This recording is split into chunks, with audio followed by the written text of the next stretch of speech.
Shabbat Shalom. Shabbat Shalom. All right, we're back to our Targum talks. Bere'shith, Targum 8, chapter 8. Ocho, Hachi. Hachi, yes. Gray just turned 8. Our oldest just turned 8 a week and a half ago, and so he's learning the number 8, and he's learned it in Spanish and in Japanese. I think is Hachi is 8. Well, mainly because of the dog. Of this, dog the movie. Sorry. Okay, so you want to start? Sure. Okay. Sure. And Yahuwah in his word remembered Noah, and all the animals and the cattle which were with him in the ark. And Yahuwah caused the wind of mercies to pass over the earth, and the waters were dried. Wind of mercies. Well, I think what's amazing is his word, and Yahuwah in his word remembered Noah. Yeah. So there's another, what I just said, another place it said in his word. Uh-huh. And which is amazing because we said it before in the Targum, it's over 200 times the word is mentioned. Right. And the word was taken out. Right. In the regular Pentateuch within the canon. Yeah. So Yeshua was with Yahuwah. Yeah, I guess so. In right? in his word, Yeah. By his word, which is, the Son. Right.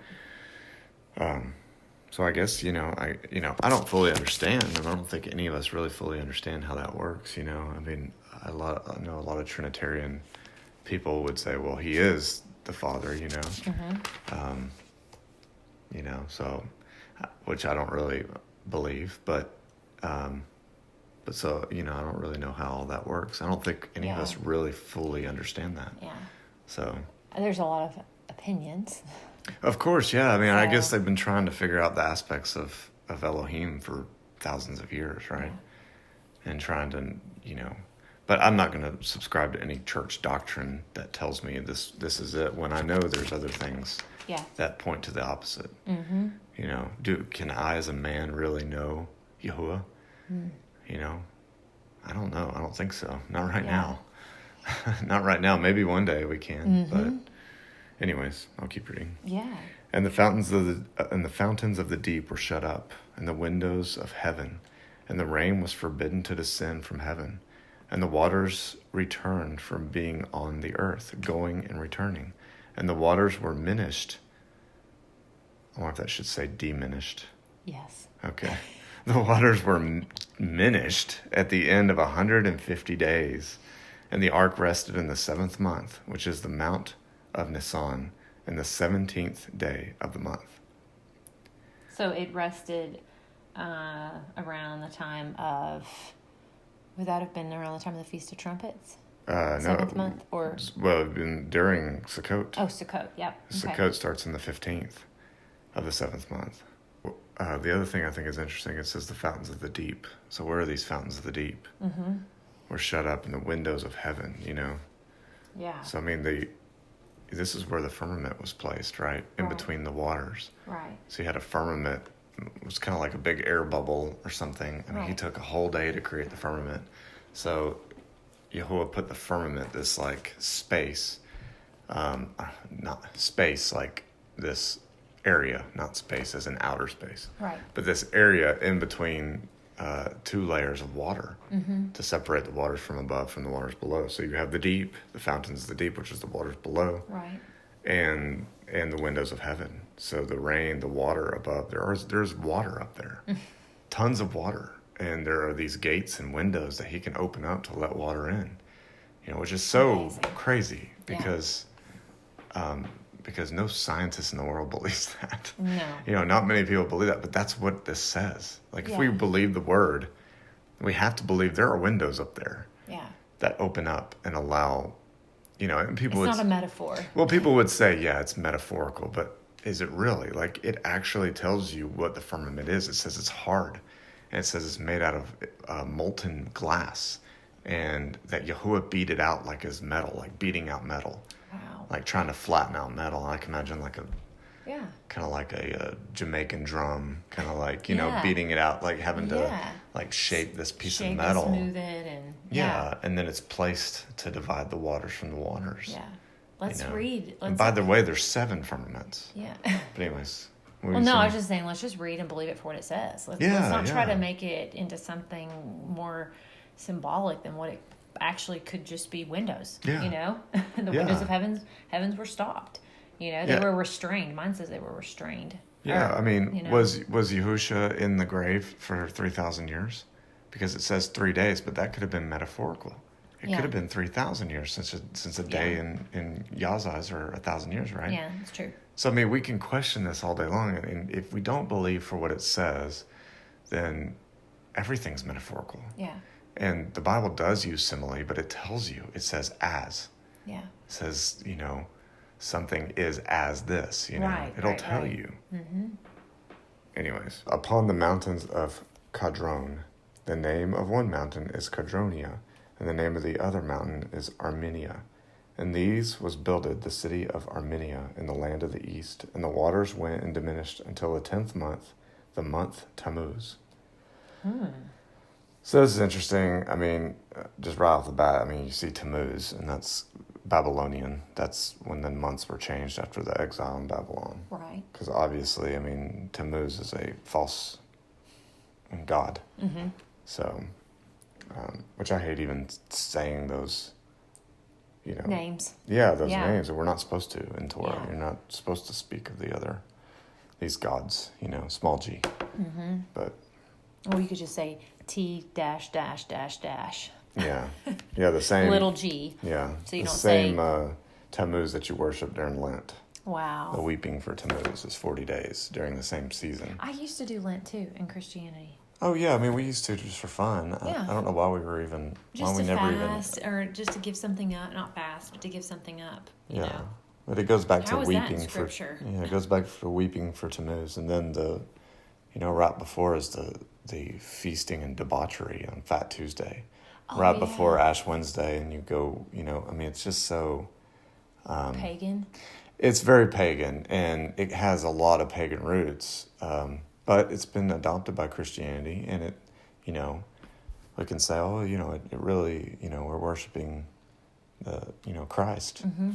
But, you read Jeremiah 10, and it says, had nothing to do with the heathen. Yes. Separate yourself completely from the heathen, the Gentiles. Mm-hmm. So a lot of people say, well, it's, this is, Yah knows my heart. Yeah. That's why I do Christmas. Yah knows my heart. He knows I'm really celebrating him. And when I do Easter, he knows that I'm really celebrating him. Of course you are. We all are when we've done those things. Yeah. But have nothing to do with the ways of the heathen. Yeah. Paul says in Thessalonians, keep back from every form of wickedness. Yes. Good job, Paul. Yeah. Well, have no fellowship with the fruitless works of darkness. Thank you, Paul. Yeah. No, I really love Paul. He gives me a hard time, so I like to give him a hard time, So. In your little spirited debates that you have. Well, you're reading his letters, and you're like, but what about this? And he's coming back with this, and you're, what about this? Yeah. Sorry. We've said this before. I think Paul is just set up to be a stumbling block. Yeah. It's that verse in Psalm 119, 165, right? Yeah, to them that love the Torah. There is no stumbling block. Yeah. If you love the Torah, there's nothing... Great peace having them who love the Torah, and to them there is no stumbling block. Yes, that's right. If you follow Torah, believe in Torah, guard Torah, there is no stumbling block for you. Yeah. These people who come out and say that you don't have to be under the law, they're lawless, and you don't have to... there's no stumbling block. Mm-hmm. Even if it is Paul. And I love Paul. I think, honestly, he'll be in the kingdom. I don't think he's a false prophet. But he definitely says some things that can be twisted or have been twisted. Yeah. We definitely know that, like KJV and certain translations have been messed with. Yeah. Severely. Yeah. So, could they have messed with Paul? Absolutely. Yeah. Could his name be ascribed to Ignatius? Absolutely. So. Say what? The other people that believe in Paul. There was a huge push right before the Council of Nicaea in the 300s of people trying to get rid of. Well, before then they hated the Jews. Mm-hmm. They hated everything to do with Jewish culture. Mm-hmm. I don't even want to say Jewish culture. They hated the law of Elohim. Yeah. which we think is Jewish culture, but it's actually what the word of Yah actually told us to do. Right. So they absolutely hated it. That's why they changed the Sabbath. They changed the day of worship to Sunday. They made the Sabbath Saturday. You know, they changed times and laws and seasons and everything, you know. Anyways, that was a rabbit trail. Yeah, well, the whole thing with Tammuz is not even in, you know, any part of, you know, the... Oh, it's not? Mm-mm. Well, I wouldn't be surprised, but yeah. Yeah, so... Okay, so in Tammuz, in the first of the month, the heads of the mountains were seen. And it was at the end of 40 days, and Noah opened the aperture, the windows of the ark, which he had made. And he sent out a raven, and it went forth, going forth and returning until the waters had dried from the earth. And he sent forth a house dove from being with him to see whether the waters were lightened from off the faces of the earth.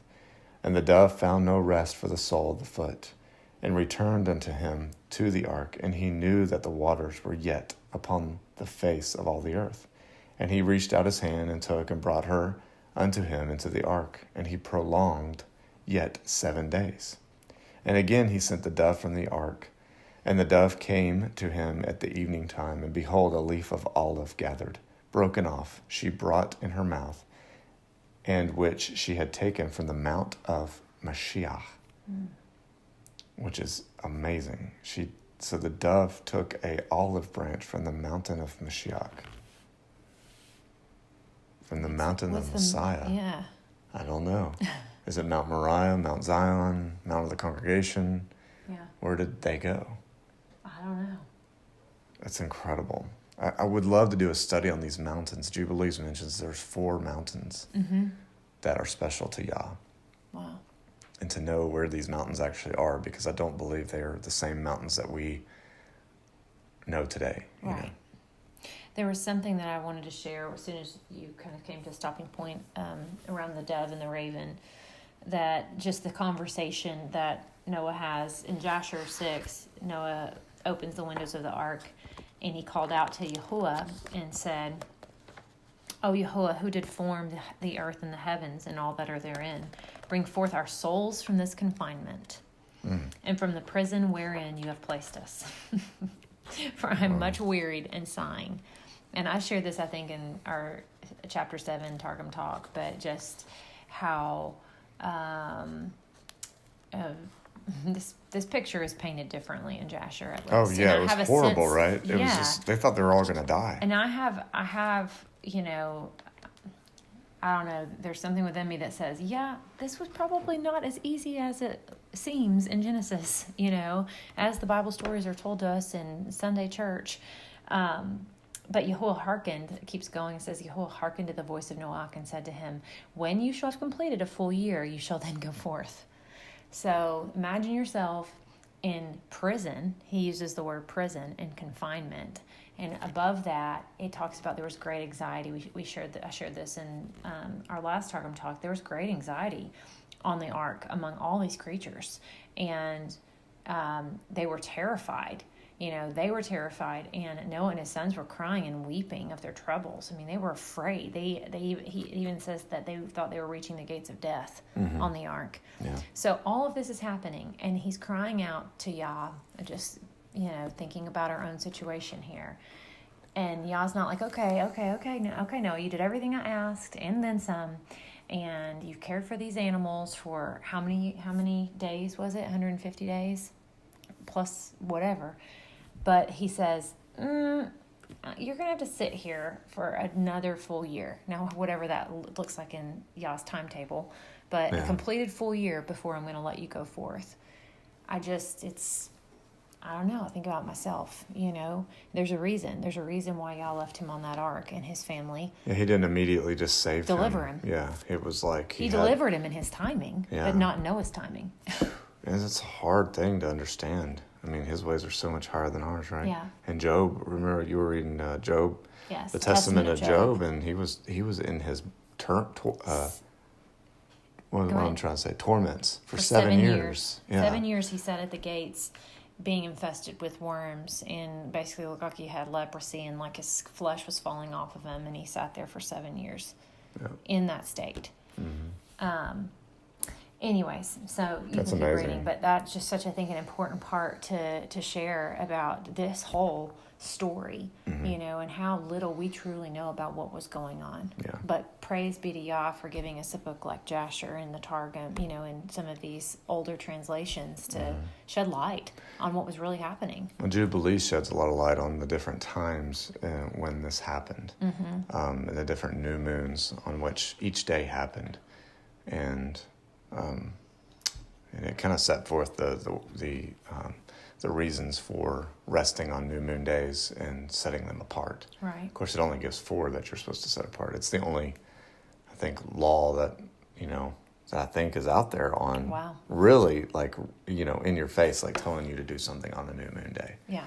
Of course, we got verses here and there that say you're resting on a new moon day, but there's nothing that says thou shalt rest. Yeah.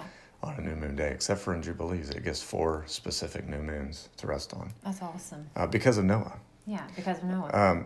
Real quick, I just wanted to share something I wrote down. Yeah. And this might be totally off, but just hang with me because it's kind of interesting. Yeah. But I thought the raven and the dove is very interesting. Like, why raven first and why dove twice? Yeah. But it's interesting. So this is just from KJV, and it says, this is Genesis 8:7.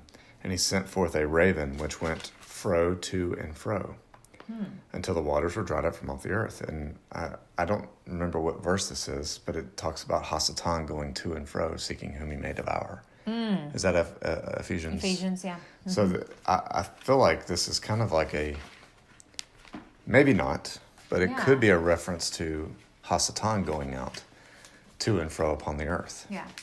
And basically like Yah giving a chance. Like, I'm going to send you out on the earth and see if you can even do good. I mean, I think that Yah has tremendous mercy on Satan. Yeah. If he wanted to, he could put him away now, but he doesn't. It's true. He lets him live thousands of years, deceiving man. He puts him away for 1,000 years and then lets him come back out and gives him a second chance for a short season, which I believe we're in right now. I do too. But he gives this chance after the millennial reign for a short season to deceive the world again. Yeah. It's like, how many chances does this guy get? But Yah is so merciful even to Hasatan. Yeah. So that's interesting. So the raven goes out to and fro. Verse 8, also he sent forth a dove from him to see if the waters were abated from off the face of the ground. But the dove found no rest for the sole of her foot, and she returned unto him into the ark, for the waters were on the face of the whole earth. Then he put forth his hand and took her, and pulled her in unto him into the ark. To me, this is like the sun being caught up in Revelation 12. This is like, because he said he took her. He said there was no place for her, and he took her. It's almost, just saying her reminds me of the Ruach HaKodesh. Like, the men couldn't stand wisdom. Yeah. We've hated it our whole life. I mean, all men have hated wisdom. Yeah. And we've hated the Ruach. We've absolutely hated the Ruach HaKodesh, the set-apart wisdom that's given to people. And basically, she has been taken from us in many ways. And, the sun in Revelation 12 was taken from off the earth. Yeah. And verse 10, and he stayed yet another 7 days. So he let 7 days go. And again he sent forth the dove out of the ark, and the dove came in to him in the evening, and lo, in her mouth was an olive leaf plucked off.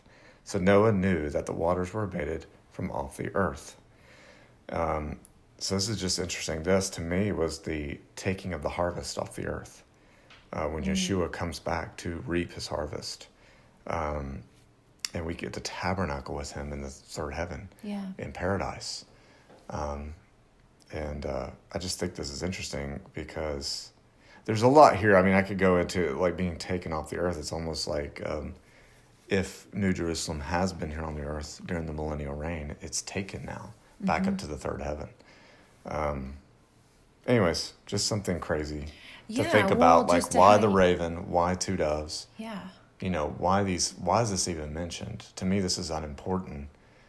It's just kind of like a story. It's like, okay, but is there meaning to it? Yeah. Is there something to this? Is there more to it? Yeah. So I just thought it was cool. Is there, symbology? Is there some symbolism to some of this, or, deeper? Yeah. Yeah. And what's interesting is that the verse 12 says, "And he stayed yet other 7 days and sent forth the dove, which returned not again unto him anymore." Mm-hmm. So the dove came back with harvest from the olive tree. Then he waited 7 more days, and the dove didn't come back. It's like he sent him, and then he didn't come back. So he actually tabernacled with the people on earth. Yeah. It's just the dove representing the kind of like can be the Ruach HaKodesh and the sun. Yeah. So I don't know, just something interesting to think about. Yeah. It might be way off there, but it just was kind of interesting. Maybe not. Yeah, I don't know. All right, you may keep going. Yeah. And Noah understood that the waters had lightened from being on the earth, and he prolonged yet 7 days, and added to send forth the dove. But she added not to return to him again, and it was in the 601st year in Tishri, in the first of the month, in the beginning of the year, that the waters were dried from upon the earth. And Noah removed the covering of the ark, and saw the faces of the ground to be dried. And in the month Marchesvan, in the 27th day of the month, the earth was dry. Do you have anything to add there? No, I don't.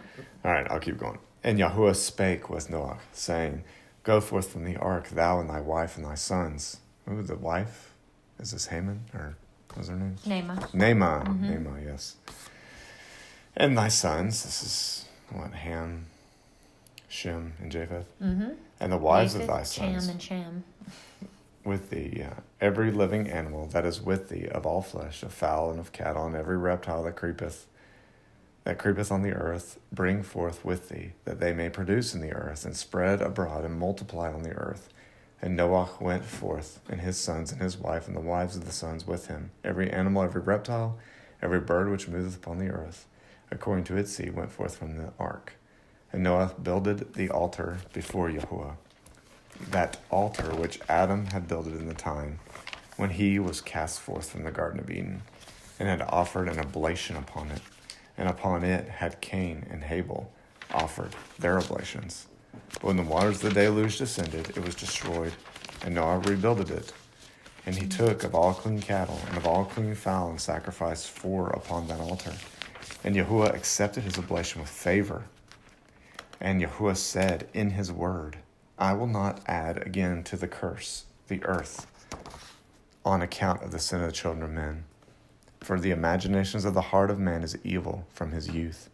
Neither will I add to destroy whatever liveth as I have done, until all the days of the earth, sowing in the season of Tishri, and harvest in the season of Nisan, and coldness in the season of Tebeth, and warmth in the season of Tammuz, and summer and winter, and days and nights shall not fail." Very interesting. It's interesting. He did the same altar that Adam built for the oblation. Oh yeah. And this would have been for Shavuot. Yeah. Because that's when Cain and Abel brought forth their harvest, right? Mm-hmm. And Abel's was accepted and Cain's was not. Yeah.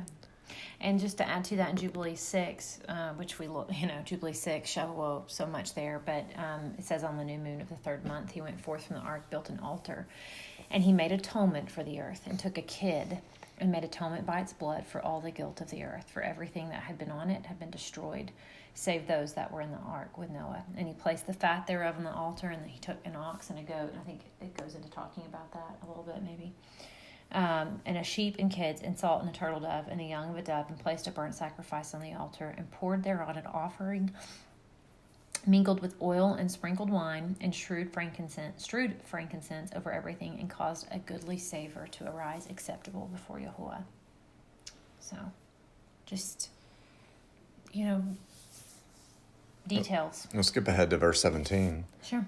Go ahead. For this reason it is ordained and written on the heavenly tablets that they should celebrate the feast of Shavuot in this month once a year, to renew the covenant every year. Yeah. And this is when the covenant for the rainbow was given. Mm-hmm. And this is the new moon of the 3rd month. Yeah. So, and it talks right after that. So to the covenant, he says he cut a covenant with him, with Noah, that there should not be any more a flood to destroy the earth, that all the days of the earth, seed time and harvest, should never cease. Cold and heat, and summer and winter, and day and night should not change their order, nor cease forever. yeah. So I mean, this is one of many covenants that Yah has made with his people. So, I mean, when we talk about, the old covenant is done away with, which old covenant are we talking about? Yeah. Because this is Shavuot before the covenant on Mount Zion. Yeah.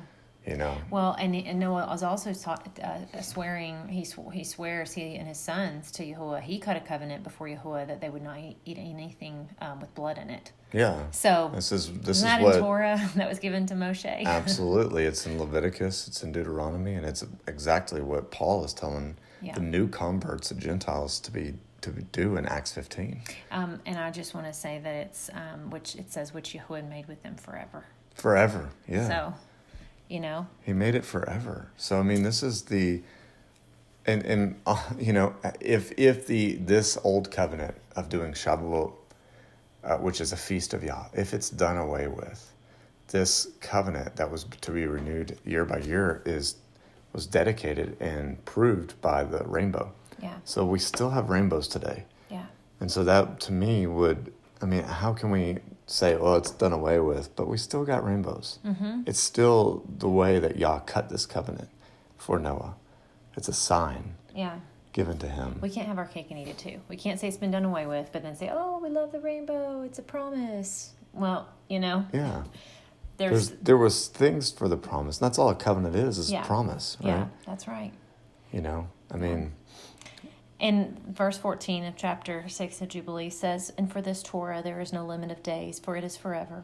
They shall observe it throughout their generations, so that they may continue supplicating on your behalf with blood before the altar. Every day and at the time of morning and evening they shall seek forgiveness on your behalf perpetually before Yahuwah, that they may guard it and not be rooted out. And he gave to, and this is where he gave to Noah and his sons the sign that there should no longer be, that there would not again be a flood on the earth. And he put his bow in the cloud for a sign of the eternal covenant.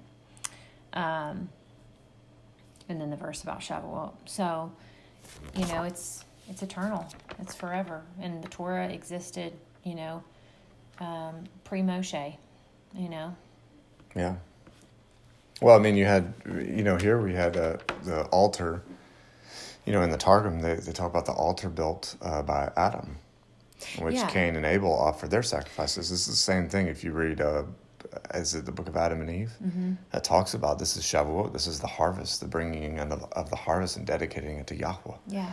And, this has always existed, which is beautiful. That's why I love the Targum, because they don't shy away from that. Yeah. They let you know that, these things always were here. Yeah. It's just beautiful to see this. We've come to guarding the Torah. We've known it existed. You kind of think of it as coming, to Moshe, to Yah's people, on Mount Sinai. But then obviously we've been just reading, starting with Adam and his sons, and then again with Noah, these commands that were given, and it's forever. So it didn't start with Mount Sinai and end, in Malachi. Yeah, he called his people out. Yeah. That didn't know the walls anymore. They were in slavery in Egypt. Yeah. Probably much like we are today. Yeah. Enslaved in an occupation. And doing all the things of the Egyptians, like having insurance and having health insurance and retirement plans and earning a paycheck. That's what they were doing. If you read, is it in Jasher, where they were getting paid? They were getting paid every single day they did work in Egypt. Yeah. And then slowly the Egyptians started paying them in different times. Like they would wait 2 weeks. They would pay them bi-weekly, and then they would pay them monthly. Inconsistently. Exactly what we're doing today. We don't get paid for our daily work. We get paid bi-weekly. After the fact. After the fact. It's a way of stealing your time. They steal it and they don't pay it yet. Yes. That's exactly what the Egyptians were doing. So Yahuwah exited, yeah, there you go. Exited them, took them out as his people, as he's done in times past, and taught them his Torah. Same thing he did with Abraham, taught him the exact same Torah. Yeah. Same thing he did with Shem and Noah. Same thing he did with Adam and Enoch. Same thing he did with Josiah. Josiah rediscovered the Torah. His people discovered the Torah inside some ruins. They're like, look, we found the Torah. And he started going crazy and teaching his people it all over again. Yeah. Like it was new. Same thing he's going to do in the second Exodus. Same thing that Deuteronomy talks about. Deuteronomy 30 talks about he will bring you out and teach you his ways again. Yeah. Same thing that's going to happen in the new covenant. Jeremiah 31, Ezekiel 36. Yeah. He's going to teach it to you again, put it on your heart. That way, when it's on your heart, you're not going to forget it. You won't have to teach anybody anymore. Yeah. But it's not a new, we've been brought out. We've been brought out of Babylon, 4 years ago. Yeah. And been taught the Torah. Did the Torah start 4 years ago? No, we were just taught it. Yeah. It's the same with Zion. Mount Zion is where, he gave it to his people. Yeah. Again. Yeah. He just keeps giving it to us because we keep forgetting it and keep disobeying it. Anyways. I wanted to read this really quickly. I just found this in Joshua 77. This is because it talks about this stick that was given to Adam. Do you know what this is about? It says, and it was while, let's see, Moshe is talking about Moshe. It says, while he prayed. Is this the same stick that Moses had? Yeah, he looked, the sapphire stick. This is just fascinating because it came down to Noah and Shem. So listen to this. I mean, because we're talking about Noah, and we've just been reading about Adam, and it was that while he prayed, talking to Moshe, he looked opposite to him, and behold, a sapphire stick was placed in the ground, which was planted in the midst of the garden. Yeah. He's in the Garden of Ruel, which was behind the house where he prayed to Yehovah Eloheinu. And he approached the stick, and he looked, and behold, the name of Yehovah Elohim, Sevaoth, was engraved thereon, written and developed upon the stick. And he read it and stretched forth his hand, and he plucked it like a forest tree from the thicket, and the stick was in his hand. And this is the stick with which all the works of our Elohim were performed. So this is the rod of Aharon that's in the Ark of the Covenant. So right? this is totally... No, I'm sorry. That's something. This is totally sidebar, but it's just fascinating. Oh, it's incredible. And so this is the stick, I'll read it again, with which all the works of our Elohim were performed after he had created heaven and earth and all the hosts of them, seas, rivers, and all their fish. And when Elohim had driven Adam from the Garden of Eden, he took the stick in his hand and went and tilled the ground from which he was taken. And the stick came to Noach and was given to Shem and his descendants until it came into the hand of Abraham. And when Abraham had given all to his sons Isaac, he also gave to him this stick. And then when Yaakov had fled he took it into his hand, and when he returned to his father, he had not left it behind him. Also, when it went down to Mitzrayim, it went into the hand of Joseph. And after the death of Joseph, the nobles of Mitzrayim came into the house, and the stick came into the hand of Ruel, the Midianite. And he went into Mitzrayim, took it into his hand, and planted it in his garden. I don't know. It's just fascinating to me, this. So when Reuel saw the stick in the hand of Moshe, he wondered at it, and it's almost like the sword in the stone. Yeah. I know this is totally off base. I just saw this because I was like, this is just something that you would never read in the canon. Yeah, where does that stick today? This sapphire stick. Do you think someone has it today? I don't know. Well, what does Yahusha rule the earth with? A rod of iron, like a rod. Yeah. And the iron, if I'm not mistaken, is not... Like iron that we think of it? Yeah. I could be wrong. I feel like I had read this, that it wasn't... The actual word is meaning authority. Not like iron, like made of iron, but actually it's a rod of authority. Like, this gives me authority over the whole earth. Yeah. So this is the rod or the stick with the Yod-Heh-Vav-Heh inscribed on it. Yeah. Right? The name of Yahweh inscribed on it. Wow. Which is it Yod-Heh-Vav-Heh? I don't know. Is it the I am? Yeah.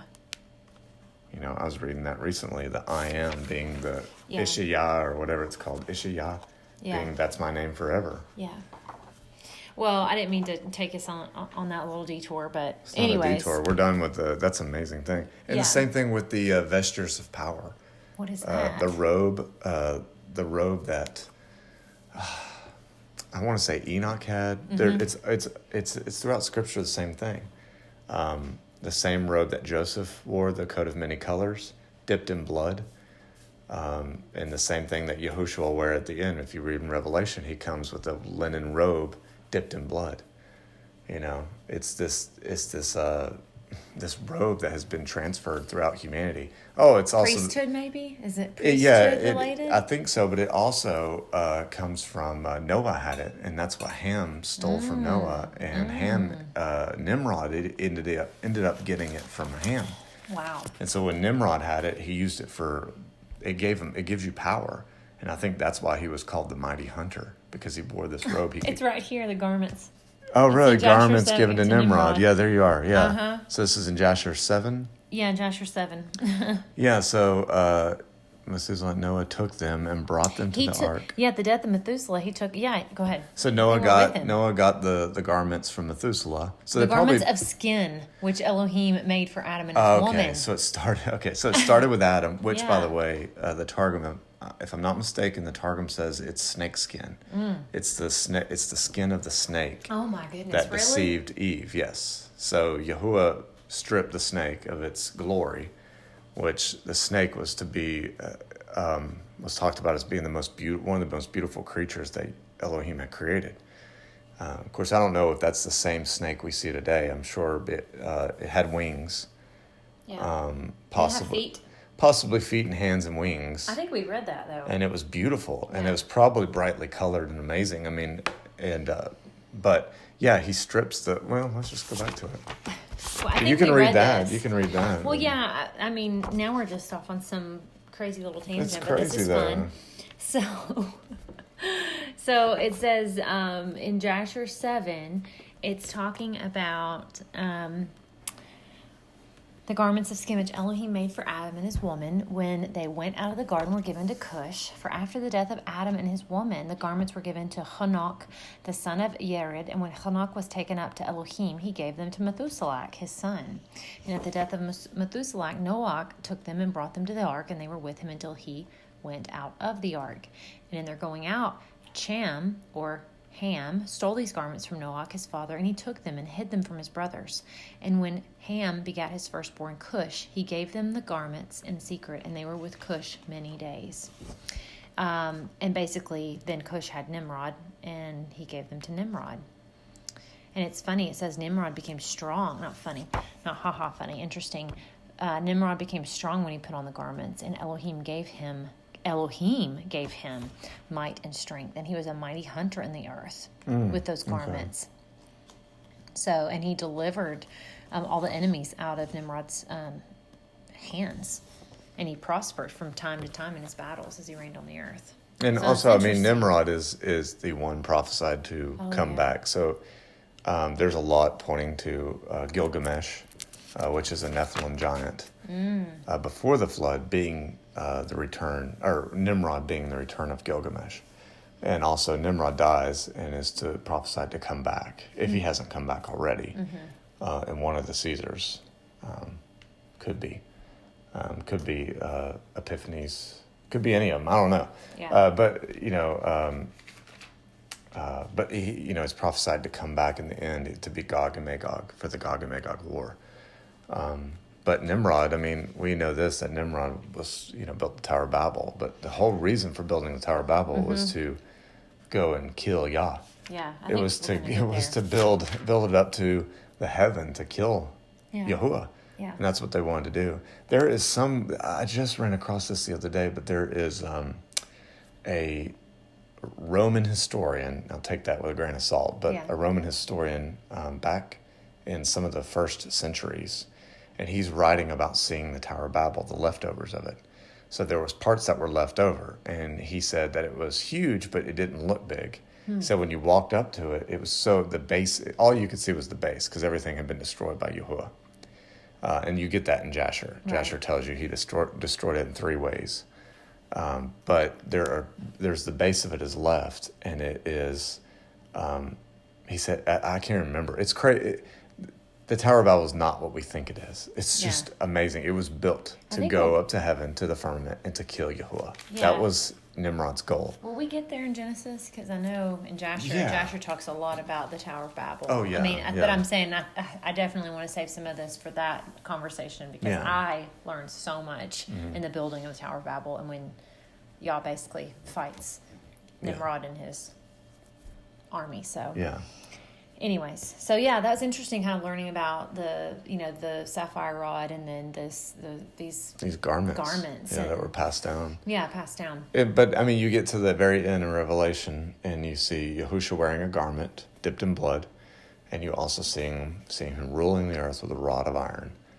Man, that's just a rod of authority. He's got this stick that has been passed down, and these garments that he's been blessed with, and it's just, and could this be the same garments that why were the centurions, why were they making bets over the garments, trying to get it? Oh yeah. Trying to get this garment that Yahushua was wearing, and it's very specific about it because it was made of linen, right? And it was wholly, it was all of one stitch, so there weren't like sleeves stitched onto it. It was all sewn together, all in one piece. So, which is an interesting thing. I don't know if that was just normal back then, but it's definitely not normal today. Right. To have a huge garment that's just one whole sewn thing. Yeah. Yeah. So why were they bidding for it? I don't know. Some interesting things. So. But anyways. All right. Well, I think that concludes Bere'shith 8 plus some. That's a short one, yeah. We might have actually kept it under an hour. Yeah, we did. Absolutely. That was awesome. Mainly because we didn't talk about all the things. Yeah, but then we ended it talking about all the things. All the things, so. And we got on less Torah tangents, which is fine, It's okay. There will be future Torah tangents to be discussed. There will be plenty of down the rabbit holes. Yeah. So. All right. Well, I hope everyone has a blessed and safe and a peace-filled Shabbat. Resting and relaxing. Yes. And seeking Yah on this holy day. Yes. This set-apart day for Him. Yes, rest in Him. It's a beautiful day. Rest in Him. Shabbat Shalom.